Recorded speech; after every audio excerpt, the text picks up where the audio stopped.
BP, diabetic, kidney, liver, cancer లాంటి సమస్యలతో బాధపడుతున్నారా? అయితే ప్రముఖ clinical metal toxicologist doctor Praveen సక్సేనాని సంప్రదించండి.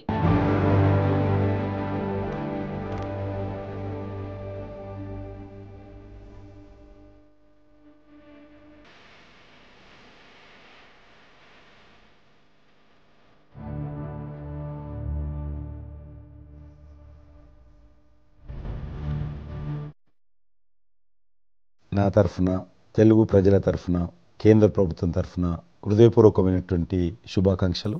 ఎందుకంటే తెలుగు సినీ పరిశ్రమలో అక్కినేని నాగేశ్వరరావు గారి తర్వాత మీరు పద్మవిభూషణ్ తీసుకోవడము మాకందరికీ గర్వకారణం. మీ యొక్క 45 ఏళ్ల సినీ జీవితంలో పునాది రాళ్ళు వేసుకుంటూ స్వయం కృషితో ఈరోజు ఎదుగుతూ వస్తున్నారు.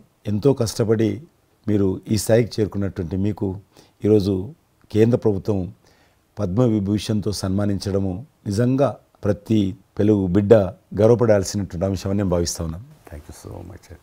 పద్మవిభూషణ్ వచ్చిన ఈ సందర్భంలో మీరు అభినందించడానికి నా స్నేహితుడిగా చిరకాల మిత్రుడిగా మీరు రావటం అన్నది నాకు చాలా చాలా సంతోషం, మిక్కిలి ఆనందంగా ఉంది.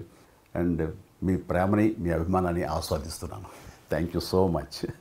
ఢిల్లీలో రాష్ట్రపతి చేతుల మీదుగా తీసుకుంటున్నారు కాబట్టి మేము దానికంటే ముందే మిమ్మల్ని కలవాలి, అభినందించాలనేటువంటి ఆలోచనతో ఈరోజు మీ దగ్గరికి రావడం జరిగింది. మోస్ట్ వెల్కమ్ అండి. దక్షిణ భారతదేశంలో రజనీకాంత్ గారు కానీ మీరు కానీ ఒక మంచి నైతిక విలువలతో కూడినటువంటి నటులుగా మంచి పేరు తెచ్చుకున్నారు. అంతేకాకుండా మన తెలుగు ఇండస్ట్రీస్కి వచ్చినప్పుడు తెలుగు ఇండస్ట్రీలో అప్పుడప్పుడు అనేక రకాల సమస్యలు వస్తుంటాయి, క్రైసిస్ వస్తూ ఉన్నప్పుడు ప్రభుత్వంతో కానీ మీ నటుల మధ్యలో కానీ సినిమా ఇండస్ట్రీ మధ్యలో కానీ వచ్చినప్పుడు సీనియర్ నటుడుగా మెగాస్టార్గా అందరినీ సమన్వయపరుస్తూ మరి ముందుకు తీసుకెళ్ళేటువంటి వారు. అలాంటి మీరు ఈరోజు మరి పద్మవిభూషణ్ రావడం అనేటువంటిది మరి అందరం సంతోషించాల్సిన అంశం అని నేను భావిస్తాను. ఈ ఇండస్ట్రీ లేకపోతే మేము లేవండి. మా చదివిన చదువుకు కానీ మన బ్యాక్గ్రౌండ్కి కానీ ఏదో ఒక మారుమూల ఉద్యోగం చూసుకుంటూ ఉండాల్సిన వాళ్ళు ఈ రోజున ఇంత సెలబ్రిటీ స్టేటస్ కానీ ప్రపంచవ్యాప్తంగా ఎక్కడ మన వాళ్ళు ఉన్నా సరే అక్కడ గుర్తింపు కానివ్వండి, ఇవన్నీ రావటం అంటే కనుక కళామ తల్లి ఆ సినిమా ఇండస్ట్రీ నాకు పెట్టిన భిక్షగా నేను ఫీల్ అవుతుంటాను. ఆ ఇండస్ట్రీ లేకపోతే ఏం లేదు. అందుకని ఇలాంటి ఇండస్ట్రీకి ప్రత్యుపకారంగా నేను ఏం చేయాలి, నాకు ఇంత స్థానం ఇచ్చిన ఇండస్ట్రీకి తిరిగి నేను ఏమి ఇవ్వగలను అనేటటువంటి ఒక గ్రాటిట్యూడ్ నుంచి మొదలైంది. క్రైసిస్ వచ్చినప్పుడు నేనేదో నా భుజం కాయాలి, నా వంతు సహాయం చేయాలి అనే ఆలోచన. ఒక ఇంటికి పెద్ద బిడ్డగా పెద్ద కొడుకుగా ఆ ఇంటి కుటుంబ బాధ్యతలకి తన వంతు సహాయం ఎలా చేస్తాడో అలాగే నిర్వర్తించాలని ఉంటుంది. కానీ ప్రతిదానికి పెద్ద నేను అనేటువంటి బేషిజానికి మాత్రం పోవాలని కారణం ఒకటి అనుకుంటే మీరంటే అందరు యాక్సెప్టబిలిటీ ఉంటుంది. అది కూడా ఆ యాక్సెప్టబిలిటీ చిన్నవాళ్ళు కానీ పెద్దవాళ్ళు కానీ ఈ రంగం కానీ ఆ రంగం కానీ మీరు ఏదైనా ఒక మాట చెప్తే దాని మీద మీరు నిలబడతారు, మిగతా వాళ్ళు కూడా మీ మాట గౌరవం ఇస్తారు. అది కారణం నేను అనుకుంటాను. సినిమా రంగం నుంచి రాజకీయాలకు వచ్చి కూడా రాజకీయాలలో మీకంటూ ఒక ప్రత్యేక స్థానాన్ని సంపాదించుకున్నారు. మీరు కొత్త ఒరవడి రాజకీయాల్లో కూడా తీసుకురావడం, మీరు చేపట్టినటువంటి ప్రచార కార్యక్రమం కానీ మీకు వస్తున్నటువంటి స్పందన కానీ అద్భుతంగా మేమందరం ప్రతి కార్యక్రమాన్ని వేరే ప్రత్యామ్నాయ పార్టీలో ఉన్నప్పుడు కూడా మీ రాకను మేము గమనించే వాళ్ళము. మీరు చేస్తున్నటువంటి ప్రచారము కొత్త ఒరవడి మీరు అద్భుతంగా చేశారు. ప్రాంతాలకు అతీతంగా మీకు స్పందన లభించింది, చాలామంది గెలిచొచ్చారు.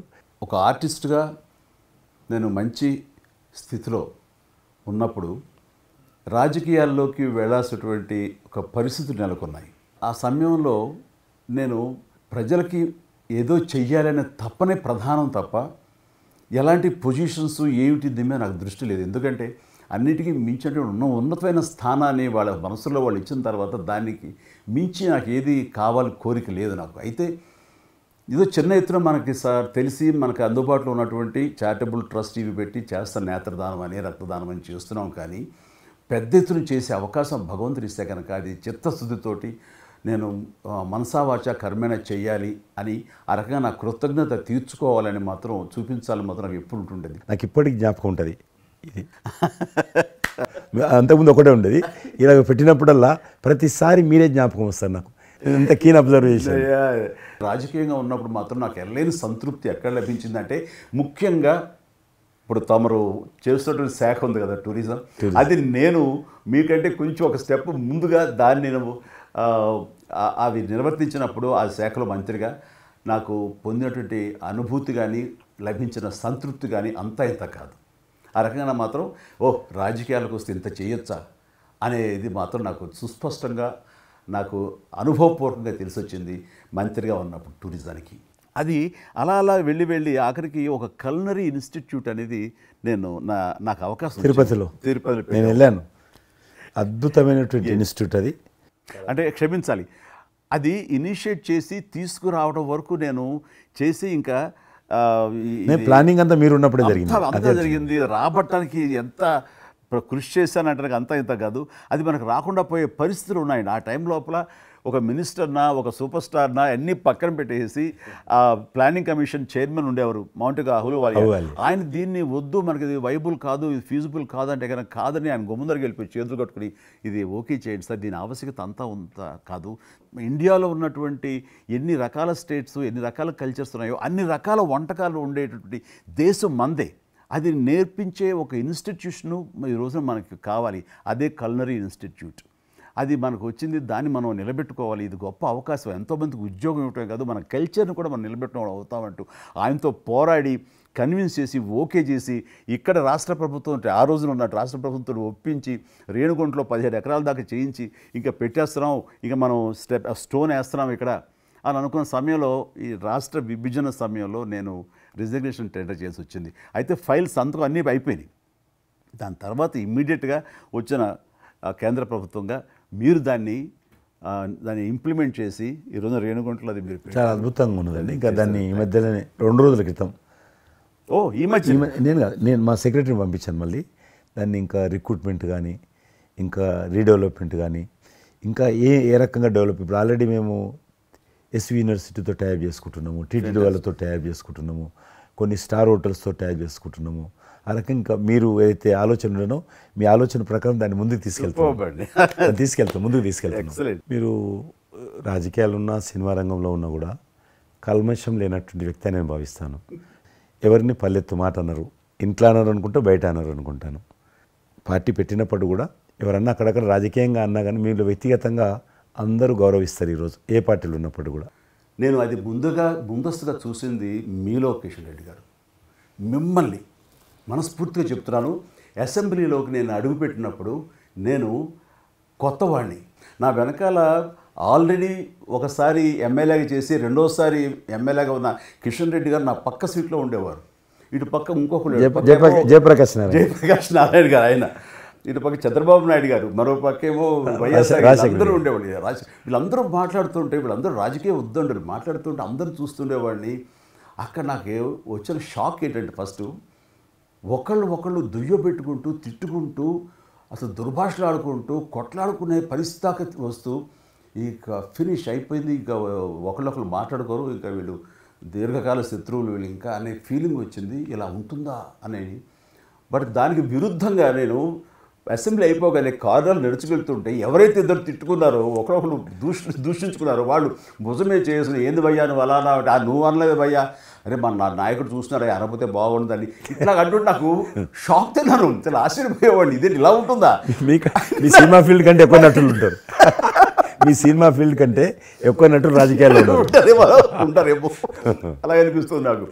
అక్కడ అలాంటి పరిస్థితుల్లో ఒక నిబద్ధతతోటి ఇష్యూ బేస్డ్గా మాట్లాడుతూ తను అనుకున్నవి నిర్దిష్టంగా చెప్పగలిగేటటువంటి నాయకుల్లో మిమ్మల్ని అబ్జర్వ్ చేశాను.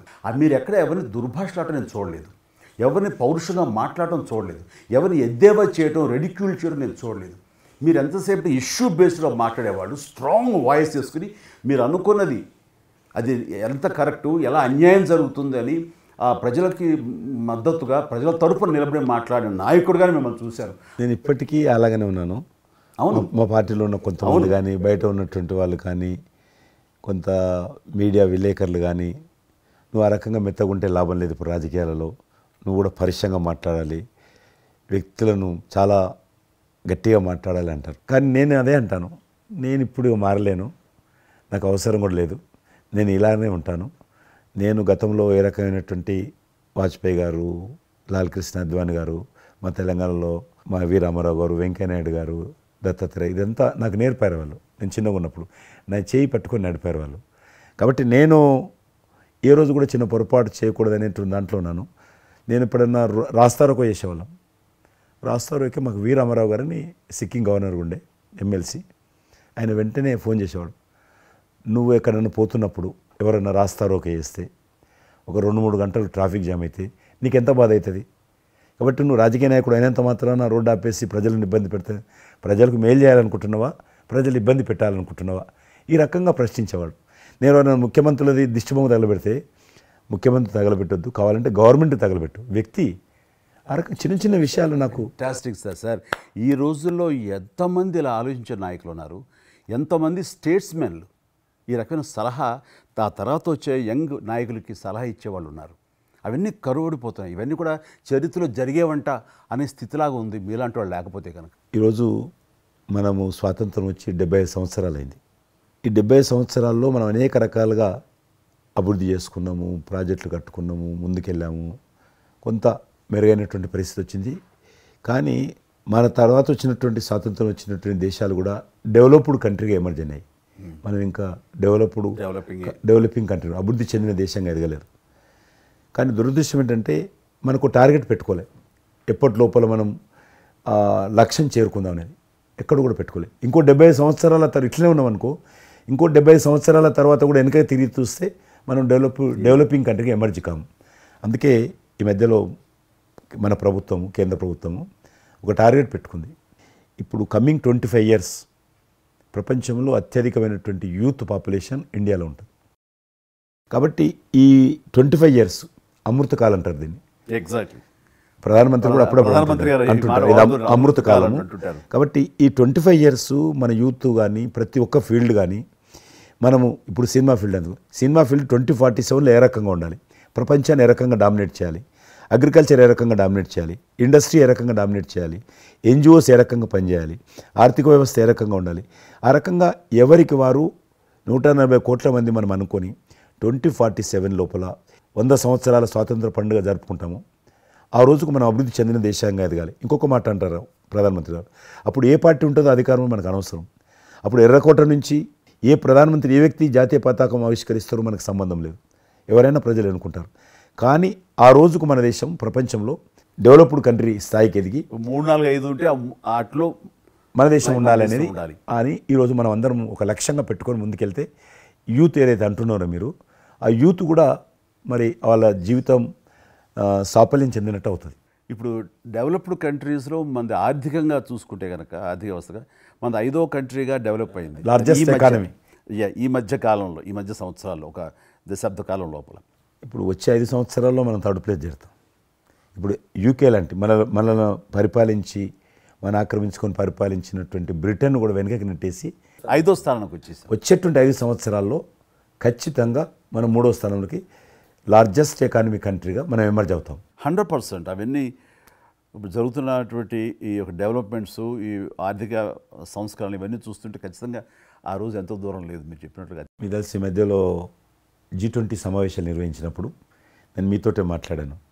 శ్రీనగర్ అంటే ఎట్లా ఉండని పరిస్థితి తెలుసు. ఈ టూరిజం మినిస్ట్రీకి 4 మీటింగ్లు అవుతాయి. ఒక మీటింగ్ అక్కడ పెట్టాలని నిర్ణయించుకున్నప్పుడు ప్రధానమంత్రి అన్నారు, సినిమా ఫీల్డ్ మీద చర్చించండి, ఎందుకంటే సినిమా ఫీల్డ్ ఎక్కువగా షూటింగ్లు చేసేవాళ్ళు. మేము చిన్నగా ఉన్నప్పుడు జమ్మూ కాశ్మీర్ వెళ్ళలేదు వివరం కూడా, కానీ దేశంలో ఉన్నటువంటి కోట్లాది మంది కాశ్మీర్ అందాలను చూశారు సినిమాల కారణంగా. ఎవరు పోలేదు అక్కడికి, కానీ చూశారు. కాబట్టి ఆ సినిమా ఫీల్డ్కి సంబంధించినటువంటి సెషన్ పెట్టాలి మీరని చెప్పి ప్రధానమంత్రి గారు చెప్పి ఆయన ఆదేశించిన తర్వాత ఈ సినిమా ఫీల్డ్కి సంబంధించి అన్ని దేశాలకు సంబంధించినటువంటి ప్రముఖులందరినీ కూడా ఆహ్వానించాం. అప్పుడు మేము మీటింగ్ పెట్టాలంటే పాకిస్తాన్ అన్ని దేశాలకు లెటర్స్ రాసింది, చైనా లెటర్స్ రాసింది, టెర్రరిస్ట్ ఆర్గనైజేషన్స్ అన్నీ కూడా హెచ్చరించాయి. జమ్మూ కాశ్మీర్కి వస్తే, Kashmir is a disputed place అది, కాబట్టి ఎవరు రావద్దు, వస్తే మాత్రము ఏమైనా అవుతే మాకు సంబంధం లేదని పాకిస్తాన్ కూడా అందరూ హెచ్చరించారు. బట్ ప్రైమ్ మినిస్టర్ చెప్పాడు, ఎట్టి పరిస్థితుల్లో మీటింగ్ పెట్టి తీరాలి, నువ్వు నాకు అనవసరం, నీకేం కావాలో నేను అన్ని ఏర్పాటు చేస్తాను. ఆ తర్వాత నేను మీతో మాట్లాడి ఆ రోజు అప్పుడే కాశ్మీరు అనగానే మీరు కాశ్మీరు లోయల్లో కన్యాకుమారి ఇలాంటి సాంగ్స్ ఎన్నో మాకు గుర్తుకొచ్చినాయి. అలాంటిది మళ్ళీ మీరు మీ పార్టిసిపేషను ఉంటే బాగుంటుంది అనుకున్నప్పుడు ఆ టైంలో నేను రాలేని పరిస్థితిలో రామ్ చరణ్ వస్తే బాగుంటుంది, అతను triple R cinema Oscar award వచ్చింది, తోటి తను మంచి ఆస్కార్ అవార్డు వచ్చింది, బాగుంటుంది, ప్రధానమంత్రి గారు చెప్పాను. అప్పుడు అందరూ ఫారినర్స్ డెలిగేట్స్ అందరూ కూడా ఏ సినిమా సాంగ్ అది నాటు నాటు నాటు నాటు సినిమా డాన్స్ చేశారు అక్కడ, డాన్స్ చేశారు వాళ్ళు. ఎవరు మన కొరియన్ కొరియన్ మినిస్టర్.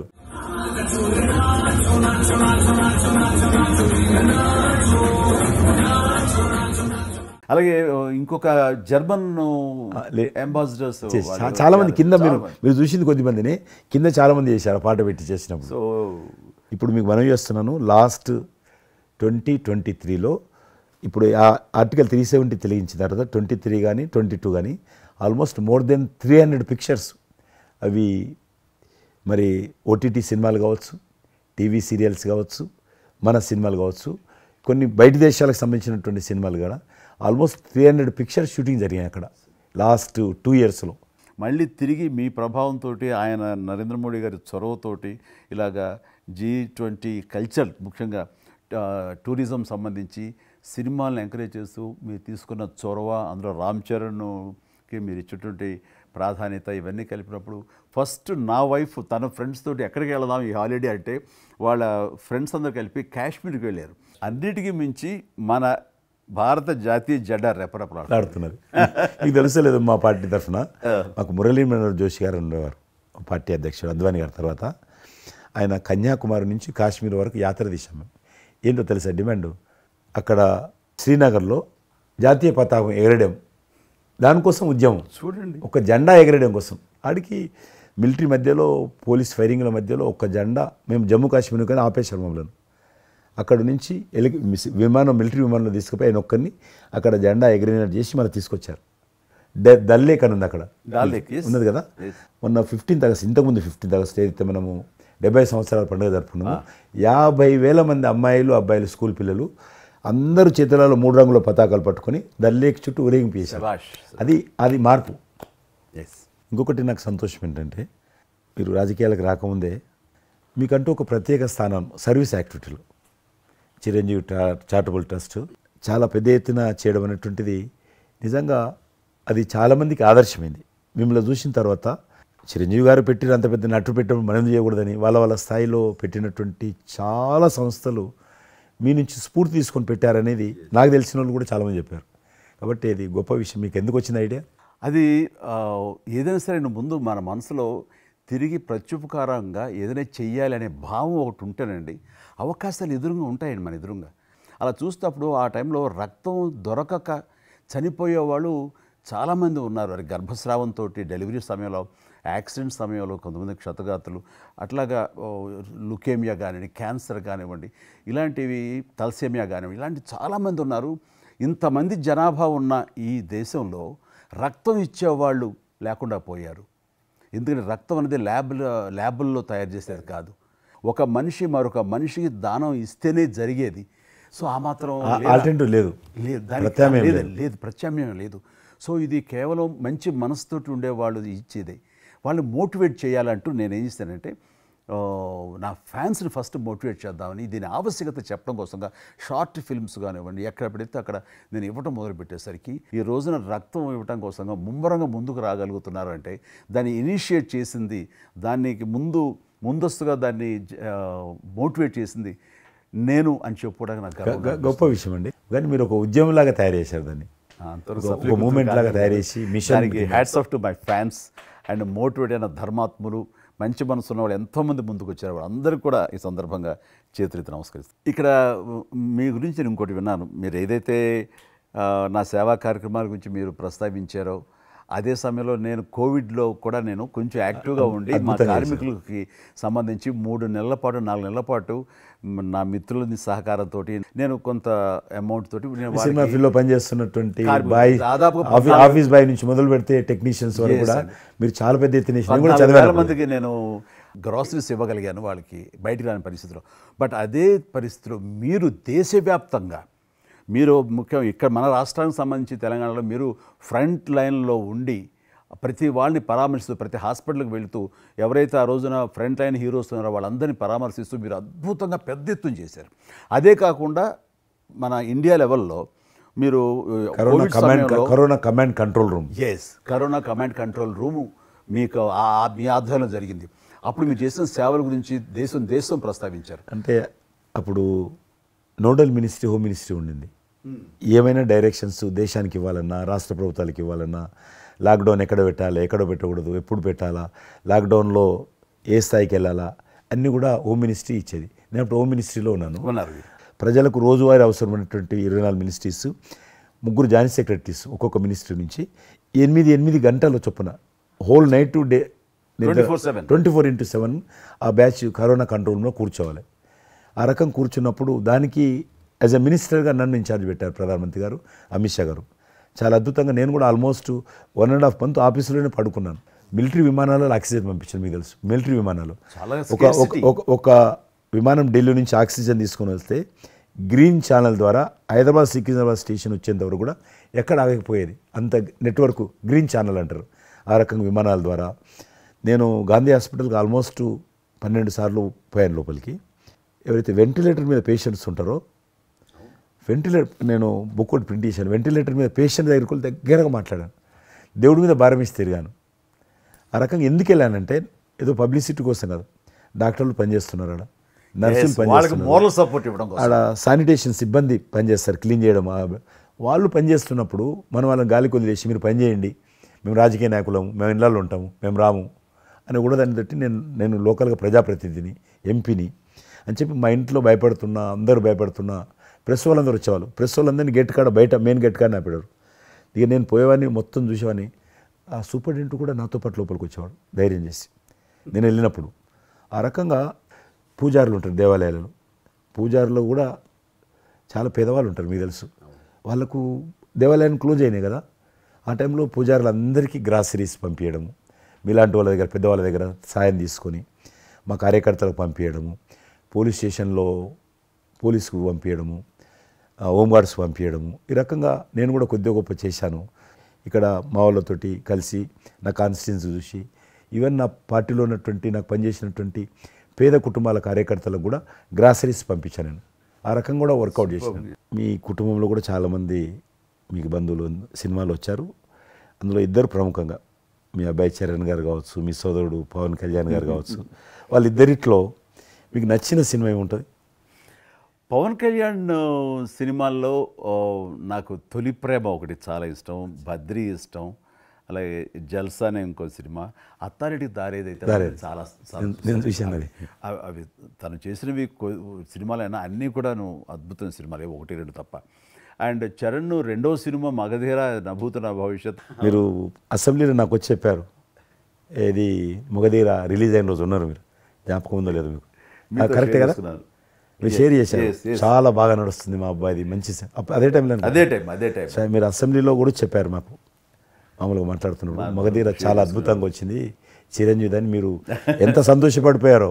మీకు రాజకీయంగా మీ తదనంతరం లేదా మీతో పాటు మీ బంధుగణంలో కానీ మీ బంధువులో కానీ మీరు ఎంకరేజ్ చేసే మీ శిష్య వర్గంలో కానీ ఎవరైనా ఉన్నారా?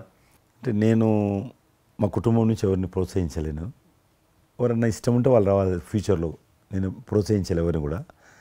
నాకు పార్టీలో గ్రూప్ అంటూ లేదు, అందరూ పార్టీ కార్యకర్తలందరూ నా గ్రూపే, పార్టీయే నా జెండా. ఆ రకంగా నేను ఎవరిని వ్యక్తిగతంగా నా మనిషిని ప్రోత్సహించుకోవడము, లేకపోతే మా కుటుంబ సభ్యులను ప్రోత్సహించడం అనేటువంటిది, ఎవరైనా రాజకీయాలు అంటే వాళ్ళ స్వేచ్ఛ, మనం బలవంతంగా తీసుకొచ్చి నిలబెట్టాలనేది నేను జనాలు కూడా అనుకోలేదు ఇప్పటివరకు అయితే. ఈ ఫ్యూచర్ ఏమైతే చెప్పలేను ఇప్పటికైతే. మీరు ఒక గ్రూపు, నా కార్యకర్తలు నా గ్రూప్ అని మీరు అంటే నాకు ఒక విజువల్, ఒక ఫోటోగ్రాఫ్ గుర్తుకొస్తుంది. మీరు వైట్ హౌస్ ముందు మీరు కొంతమంది కార్యకర్తలు అలా ఉన్నారు, కానీ వాళ్ళు నిశ్చితంగా చూస్తే నరేంద్ర మోడీ గారు ఉన్నారు ఆ టైంలో కూడా. మీకు అప్పటి నుంచి కూడా నరేంద్ర మోడీ గారితో సత్సంబంధాలు ఉండేవా? అద్వానీ గారు ప్రెసిడెంట్ ఉన్నప్పుడు 1994లో నేను అప్పుడు యూత్ వింగ్లో పనిచేస్తున్నాను. American council of young political leaders, అది యుఎస్ గవర్నమెంట్ ఏజెన్సీ. వాళ్ళు ఏం చేసేవాళ్ళంటే కొన్ని ముఖ్యమైనటువంటి దేశాల నుంచి అప్పుడప్పుడు యూత్ డెలిగేషన్, పొలిటికల్ పార్టీకి సంబంధించినటువంటి యూత్ డెలిగేషన్, యంగ్ లీడర్స్ అంటారు, యంగ్ లీడర్స్ని పిలిచి మా దేశం ఏ రకంగా అభివృద్ధి చెందుతుందో మీరందరూ చూసి మీరు మీ దేశాల్లో మాకు దేశం గురించి ప్రచారం చేయాలి, వాళ్ళ కాన్సెప్ట్ అది.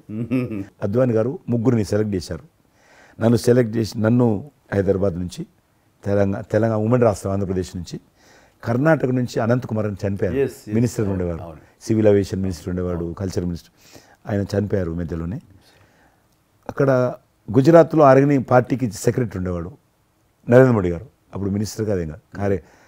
మా ముగ్గురిని సెలెక్ట్ చేసి ఢిల్లీకి పిలిచాడు. పిలిచి ఇట్లా మీరు పార్టీ తరఫున పోవాలి అని చెప్పి, నన్ను కూడా నువ్వు పోవాలన్నప్పుడు నాకు పాస్పోర్ట్ లేదు, నాకు చాలా చిన్న ఏజీ, ఫ్లైట్లో మొదటిసారి పోయినా నేను.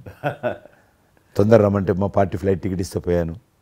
మాట్లాడినాక వారు చెప్పారు మీరు ముగ్గురు కూర్చున్నాక ఇంటి ముందోటి కటింగ్ షాప్ ఉంది, నరేంద్ర మోడీ గారి గడ్డ ఉంది, నాకు గడ్డ ఉంది, చిన్నోని, మీరు ఇద్దరు క్లీన్ షేవింగ్ చేసుకురా అన్నాడు.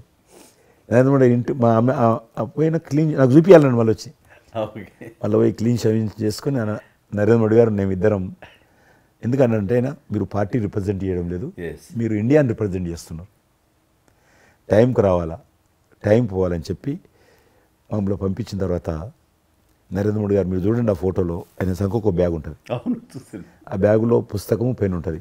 మేము రాజులాగా పుస్తకం లేదు, పెన్ లేదు, మేము పోతుంటే అందులో భాగంగానే వైట్ హౌస్ లోపల రానిచ్చేవాళ్ళు చాలా దూరంకి వెళ్ళి, కానీ చూపించేవాళ్ళు బయట ఉండే కొంత అమెరికా ఇది వైట్ హౌస్ అక్కడ కనిపిస్తుంది, అందులో అది ప్రెసిడెంట్ రూము, ఇక్కడ కనిపిస్తుంది కిచెను, ఇది కాన్ఫరెన్స్ హాలు.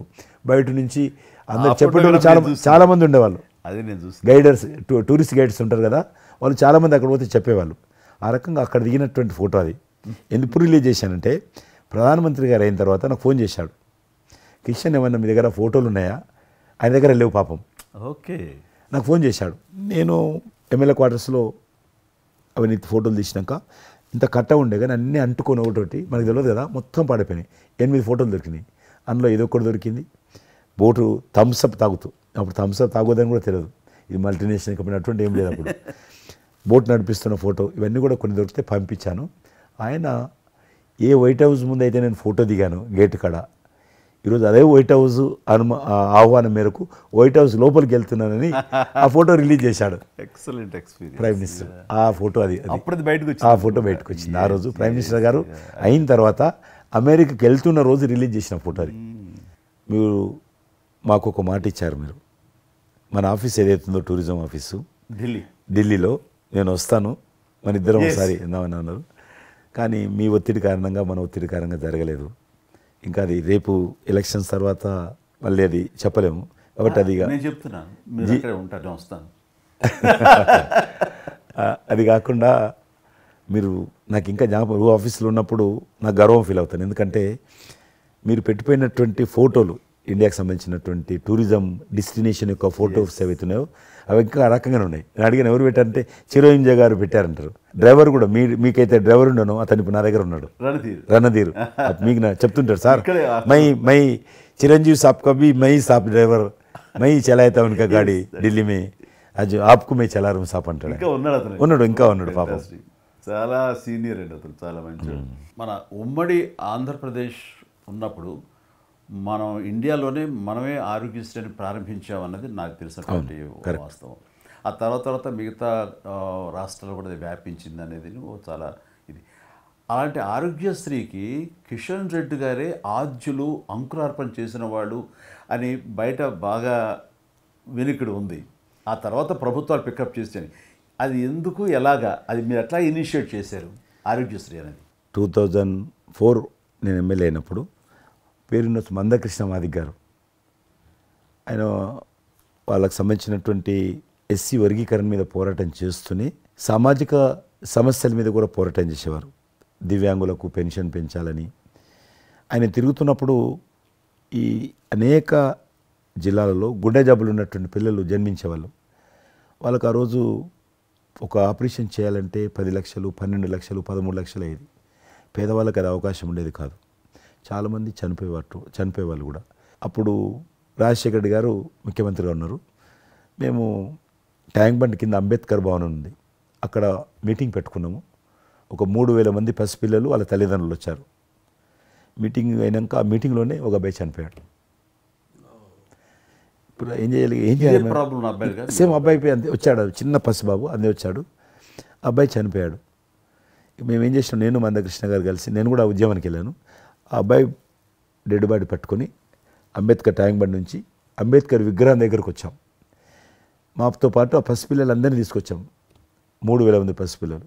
అంబేద్కర్ విగ్రహం ట్యాంక్ బండ్ దగ్గర అంబేద్కర్ విగ్రహం మొత్తం ఆ పిల్లలు వాళ్ళ తల్లిదండ్రులు కూర్చున్నాం, డెడ్ బాడీ పెట్టుకొని కూర్చున్నాం.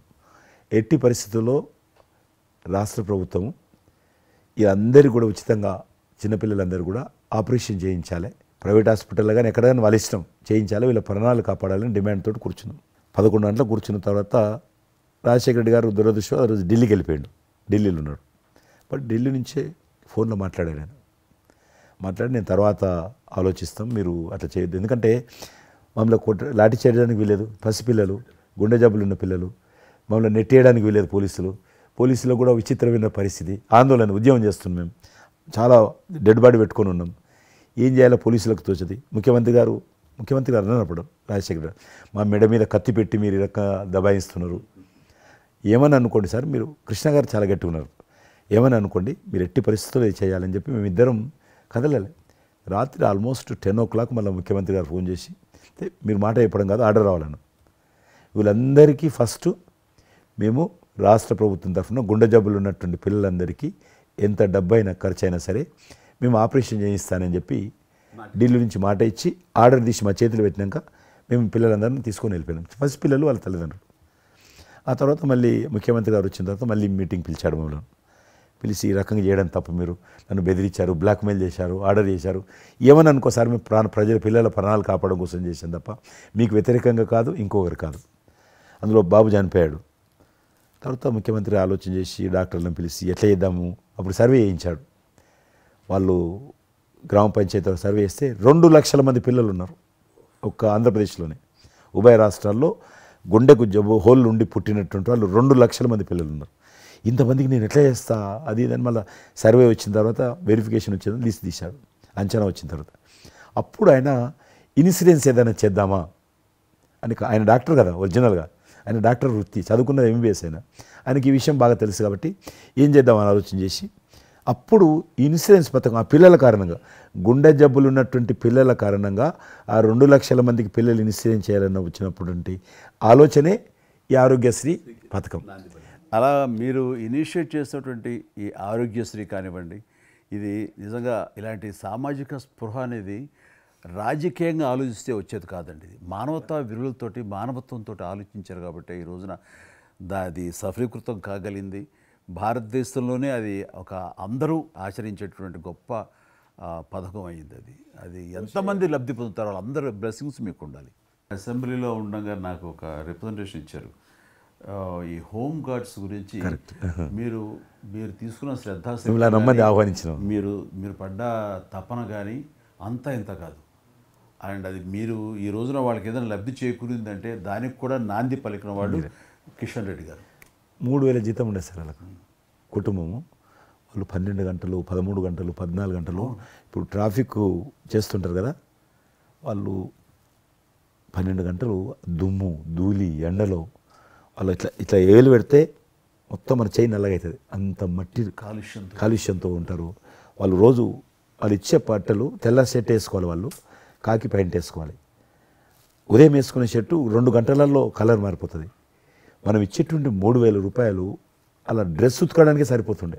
అందుకే కిషన్ రెడ్డి గారు మీరంటే ఎందుకు గౌరవం అంటే, మీరు రాజకీయ లబ్ధి గురించి ఎప్పుడు చూసేవాళ్ళు కాదు, మీ కాన్స్టిట్యున్సీకే పరిమితమైన మీరు ఎప్పుడు కాదు, విస్తృతంగా అందరికీ లబ్ధి చేకూరే విధంగా తీసుకున్నారు. కాబట్టి అలాంటి మీకు ఆ బలం, మీ వాయిస్కి ఆ స్ట్రెంగ్త్ అలాగా, ఎందుకంటే మీ ఆశయంలో ప్యూరిటీ ఉంది, మీ ఆశయంలో చిత్తశుద్ధి ఉంది మీ ఆచరణలో. కాబట్టి మీలాంటి నాయకుల వల్లనే అవుతుంది ఏదైనా సరే. జనవరి 22 నాడు నేను టీవీలో చూశాను, మీరు అయోధ్యలో రామమందిర నిర్మాణంలో మీ దగ్గర కెమెరాలు పెట్టడము, మీరు కామెంట్ చెప్పడము, మిమ్మల్ని పిలవడము, మీరు పోవడము, మీరు ఆ రోజు టీవీలో దేశమంతా అన్ని టీవీలు మాట్లాడాయి. మీకు మీరు ఏ రకంగా ఫీల్ అనిపించింది మీకు? అది హనుమాన్ని ప్రార్థించే ఆయన మా కులదైవంగా చూసిన మాకు రామచంద్రుడు ఆ నామమే మాకు ఒక రకమైన గొప్ప స్ఫూర్తి మాకు. అలాంటి రాముడు మమ్మల్ని ఆహ్వానించినట్టుగా అనిపించిందండి. అది అక్కడ 500 సంవత్సరాలుగా ఎన్నో ఇక్కడ ఉన్నటువంటి ప్రాబ్లం అనేది అది సునాయాసంగా చేయటం అన్నది అది ఆయన వల్లనే అయ్యింది, నరేంద్ర మోడీ గారు తలుచుకోబట్టి అయ్యింది అనేది. అలాంటి దానికి మేము ఆహ్వానించబడటం అనేది అది మేము చూసుకున్న అదృష్టం, మా పుణ్యం. చాలామంది అందరము భయపడ్డాం ఏమైపోతుందో, దేశంలో గొడవలు అయితే మత కళాలు జరుగుతుందేమో అని. కానీ అదృశ్యం ఏంటంటే ముస్లింలు కూడా చాలామంది సానుకూలంగా. ఇక్కడ నేను ఒక విషయం చెప్పాలి. నేను రామ మందిరం నుంచి నా హోటల్ ఉంది అక్కడ. ఆ హోటల్కి వెళ్ళడానికి నేను కారు హైర్ చేసుకున్నాను మా ఫ్యామిలీ. అది ముస్లిం డ్రైవర్. సో ఈ రోజున ఇంత కాంట్రవర్షియల్ ఈ ప్లేస్లో ఈ రోజున టెంపుల్ కట్టడంపై మీరందరూ ఎక్కడో కొంత అసంతృప్తితో ఉండుంటారు కదంటే. కాదండి, ఈ రోజు నుంచి మా టెన్షన్ రిలీవ్ అయిపోయింది, మేము చాలా రక్షణతో ఉన్నామన్న ఫీలింగ్ ఉంది. ఎంత హిందూ కాన్వర్జేషన్ అండి. ఇక్కడ 144 సెక్షన్ ప్రివేల్ అవుతూ ఏ రోజున ఏం గొడవలు జరుగుతాయి, ఎక్కడి నుంచి ఏ ఘర్షణలు జరుగుతాయి, స్కూల్కి వెళ్ళి మా బిడ్డలు వస్తారా వెళ్తారా అనే టెన్షన్లో ఉండేవాళ్ళం మేమంతా. అండ్ అలాంటి ఘర్షణలో వాళ్ళు ముస్లిమ్సా లేకపోతే హిందూస్ అని ఏం చూడరు కదండి, ఎవరు అందరూ సఫరర్సే. అలాంటి పరిస్థితులు ఇప్పుడు నెలకొన్న సమయంలో ఎలాంటి గొడవలు లేకుండా ముందు ఒక నిర్ణయం తీసేసుకున్నారు. ఎస్, రామ మందిరం వెల్ కట్టేసారు, అయిపోయింది. ఇక్కడి నుంచి లిఫ్ట్ చేసేసారు 144 సెక్షన్, ఇంకేం లేదు, అన్నీ సజావుగా సాగిపోతాయంటే మాకు సెక్యూరిటీ ఫీలింగ్ వచ్చింది, మా బిడ్డలకు రక్షణగా ఉంది, మాకు ఇంకేమీ కాదన్న భరోసా వచ్చింది మాకు. వీఆర్ సో హ్యాపీ అని ఒక ముస్లిం సోదరుడు అన్నారు. ఇప్పుడు అదే మీరు ప్రస్తావిస్తున్నారు. చాలామంది ముస్లిమ్స్ వెళ్తున్నారు చూడడానికి, దర్శనం చేసుకోవడానికి. ఒక అమ్మాయి అయితే బాంబే నుంచి నడుచుకుంటూ వచ్చింది, 22nd చేరుకుంది అక్కడ అమ్మాయి. ఓకే, నేను ఉన్నాను వెనకనే ధైర్యాన్ని ఇచ్చేటువంటి మన ప్రధాని గారు, ఈ భారత ప్రభుత్వం ఇవన్నీ కలిపి దోహదపడ్డాయి. అందుకని ఆయన ఒక మాట అన్నారు అయోధ్య టైంలో, మొన్నటిదాకా టెంట్లో రాముడిని చూసాం, ఇంకా రాముడికి ఆ పరిస్థితి లేదు, ఆయన ఒక పర్మనెంట్ స్ట్రక్చర్లో ఉంటాడు అని అన్నప్పుడు అందరూ మంచి రెస్పాన్స్ ఇచ్చారు, బాగా రెస్పాండ్ అయ్యారు. అట్లాగా ఈ రోజున ఆయన తీసుకున్న ప్రతి కార్యక్రమం కూడాను ఒక మత సామరస్యాన్ని సూచిస్తుంది. దానికి నేను ఒక విషయం కూడా చెప్తాను, మీరు చెప్పారు కదా, నేను ఎలక్షన్ ప్రచారానికి 2019లో కానీ అంత ముందుగానే వెళ్ళేవాడిని. డిఫరెంట్ రీజన్స్ మా పార్టీకి సంబంధించి కావచ్చు, ఇతరత్ర కావచ్చు. మేము వెళ్తున్నప్పుడు ముస్లిం సమాజాన్ని బస్తీలు కూడా వస్తాయి కొన్ని. మేము ఎంత మైకులు పెట్టుకొని డ్రమ్ కొట్టుకుంటూ పోయినా కూడా ఒక్కరు కూడా బయటకు వచ్చేవాళ్ళు కాదు.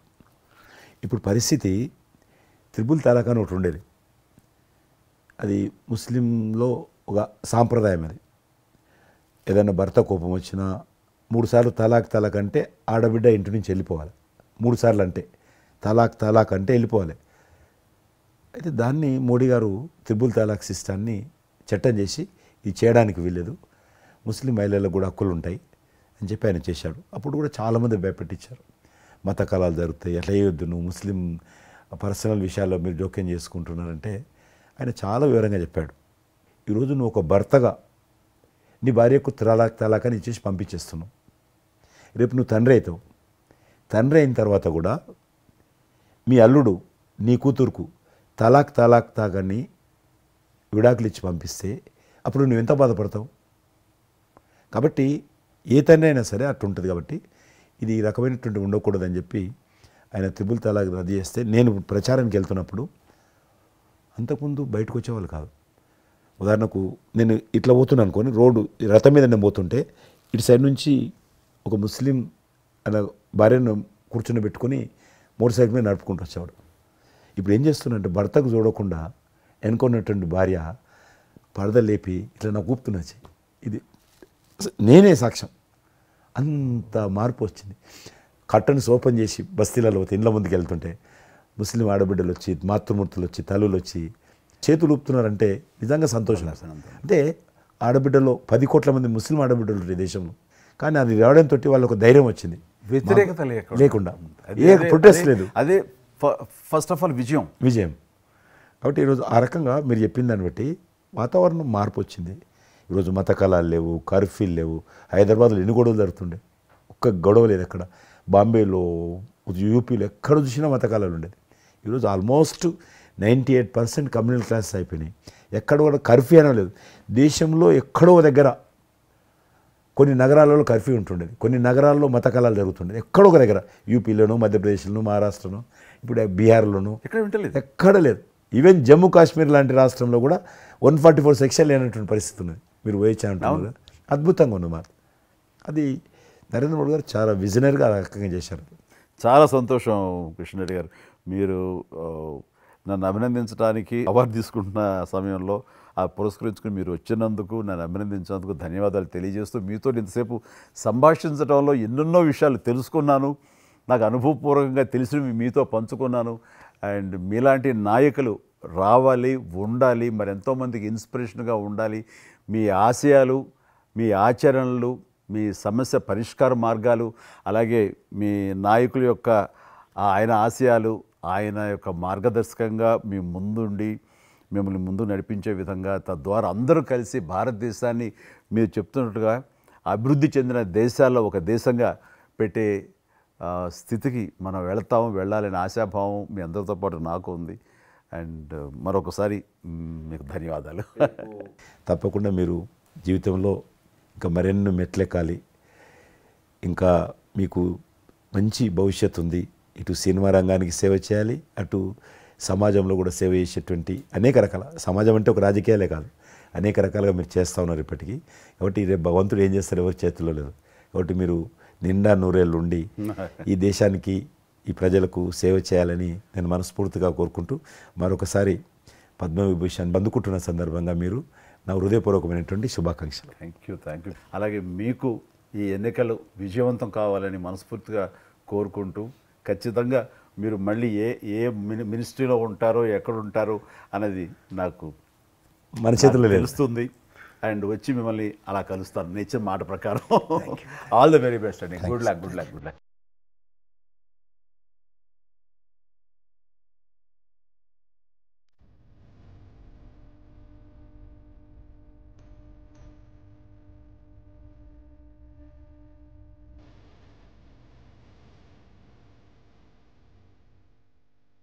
సుమన్ టీవీలో మీ పర్సనల్ అండ్ బిజినెస్ ప్రమోషన్స్ కోసం కింది నెంబర్కి కాంటాక్ట్ చేయండి.